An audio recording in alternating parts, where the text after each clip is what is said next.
छोटे से कस्बे सत्यमपुर की हर सुबह एक नई कहानी जीती थी। चाय की दुकान से उठती भाप, अखबार बांटते लड़कों की चीत्कार और स्कूल कॉलेज जाते छात्रों की चहल पहल सब मिलकर एक अद्भुत महक बनाते थे। यहाँ के लोग भले ही आकार में छोटे थे पर दिल के बड़े थे। इसी जीते जागते वातावरण में आरव नामक एक साधारण लड़का अपने जीवन की यात्रा पर निकल पड़ा। उसके सपनों में ढेर सारे रंग थे, लेकिन उसे नहीं पता था कि उसकी कहानी में एक खूबसूरत मोड़ आने वाला है। आरव ने डिग्री कॉलेज में प्रवेश लिया। पहले दिन का भव्य अनुभव उसे मिला जुला सा लगा। सफेद शर्ट और नीली जीन्स पहने उसने कॉलेज की पुरानी बिल्डिंग की ओर कदम बढ़ाए। चारों ओर छात्रों का मेला, जहां कुछ सीनियर्स के डर में झिझक रहे थे, वहीं कुछ नए दोस्त बनाने की कोशिश कर रहे थे। आरव ने धीरे धीरे सीढ़ियां चढ़ना शुरू किया और तभी उसकी नजर सीढ़ियों के पास खड़ी एक लड़की पर पड़ी। एक हल्के नीले रंग के सूट में सजी, अपने दोस्तों के साथ खिलखिलाती हुई वह किसी देवी की तरह नजर आई। उसकी आंखों में एक गहराई थी जिसे आरव ने पहली बार महसूस किया। वह लड़की थी सिया, एक सम्मानित परिवार की होनहार बेटी। आरव द्वारा उसकी मासूमियत की ओर आकर्षण ने उसके दिल की धड़कनों को बढ़ा दिया। इसी बीच उसने अपने नए दोस्त से सिया का नाम पूछा, जिससे उसे पता चला कि वह स्कूल की टॉपर है। दोनों की पहली मुलाकात में ही उनकी जगह एक ही बेंच पर पड़ गई। आरव उस पल को किसी सपने की तरह जी रहा था। जब सिया मुस्कुराते हुए उससे बैठने की अनुमति मांगती है तो आरव की खुशी का ठिकाना नहीं रहता। आपस में बातचीत शुरू हुई, जो धीरे धीरे पढ़ाई से होते हुए जिंदगी के सपनों तक पहुंच गई। आरव की सादगी और सिया की मासूमियत ने दोनों के बीच एक अनजाने रिश्ते की नींव रख दी। दिन बीतते गए और दोनों के बीच गहरी दोस्ती विकसित होने लगी।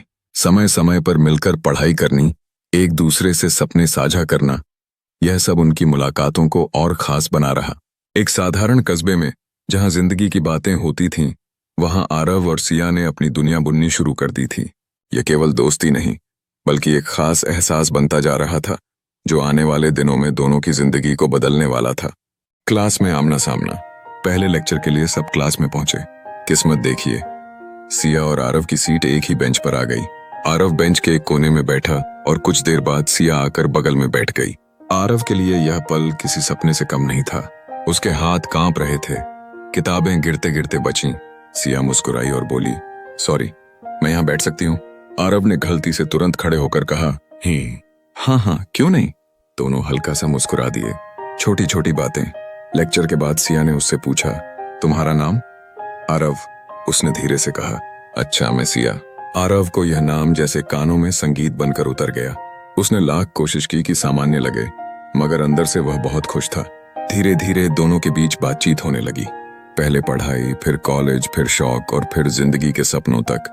सिया को आरव की सादगी पसंद आई और आरव को सिया की मासूमियत। पहली दोस्ती।